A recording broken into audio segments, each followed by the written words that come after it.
All right, there you have it up on the full screen. The Pentagon marches off to climate war.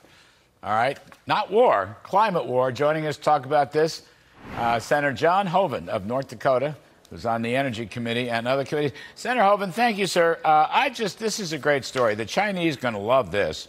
The NDAA has costly green mandates on federal contractors. I'm just reading from this great editorial.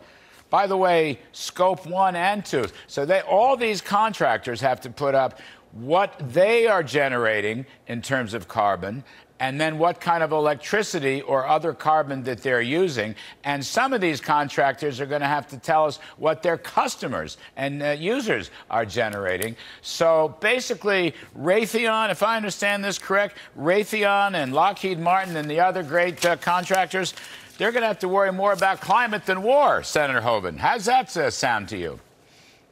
It's a bad idea, Larry, and I'm on the Defense Appropriations Committee. So I work very directly with this, and these Scope 1, Scope 2, and Scope 3 emissions reports now that defense contractors are going to have to prepare is going to drive up their costs, which means it drives up the cost for our military, which means we can procure less for our men and women in uniform. Because it's going to be more expensive. And as you say, their job is to protect our nation. So now this woke Green New Deal agenda now goes right at national security. So it's a bad idea. You mentioned energy. It's the same kind of thing he's done in energy, where he not only drives up the cost of energy, but he reduces the energy we can produce here at home. That's not just an inflation issue. That's a national security issue. Now he's doing the same kind of thing in the defense industry. So it's a bad idea. And obviously, we're going to have to work to push back and try to stop it. Senator Hoeven, do you think the Chinese military contractors and builders have scope 1, 2, and 3 to jump through? Do you think they have carbon emissions issues there, too? Of course not, and aren't you making a great point? We're going head-to-head right now with the Chinese.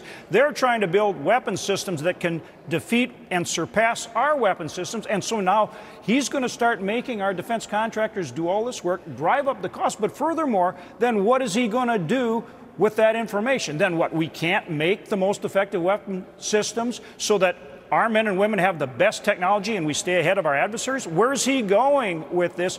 Our military's job is to defend this nation and to defend freedom and liberty in the world, and now he's got this Green New Deal agenda that he's putting in there. And by the way, I would just add parenthetically, U.S. carbon emissions have been falling for years. We have the biggest decline in carbon emissions of any of the big developed countries.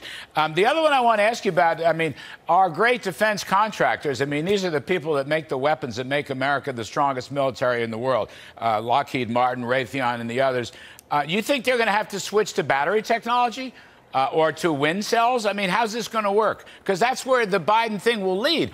That's where their planners want it to lead. No more fossil fuels. We're going to have to use batteries. That's precisely what I'm saying. It's not just driving up their costs in the near term so we get less bang for our buck, literally in terms of defense contracts, which is about $650 billion a year. But then what systems are they not going to be able to make that we need, or not make them in the way that they're the most effective? We have people whose lives are on the line out there. Let's make sure they have the best weapon systems and the best technology so we can defeat our adversaries and keep our men and women in uniform safe. Senator Hoeven, the NDAA passed the House, I'm told, almost $850 billion. I guess this climate stuff is in there, and I just want to ask you, will it stay in there when the Senate gets around to voting on it?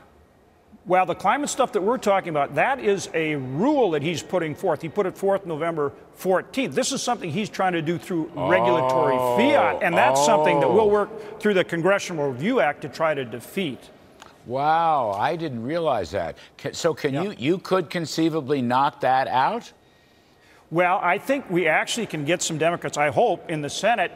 Obviously, we can get it through the House, which with the Republican majority after the first of the year. The problem is he can veto it. And so can we get enough of our colleagues from across the aisle so that we can keep it from being vetoed? All right, well, good luck on that. Senator Hoeven, you're terrific, sir. Thanks very, very much. Appreciate it.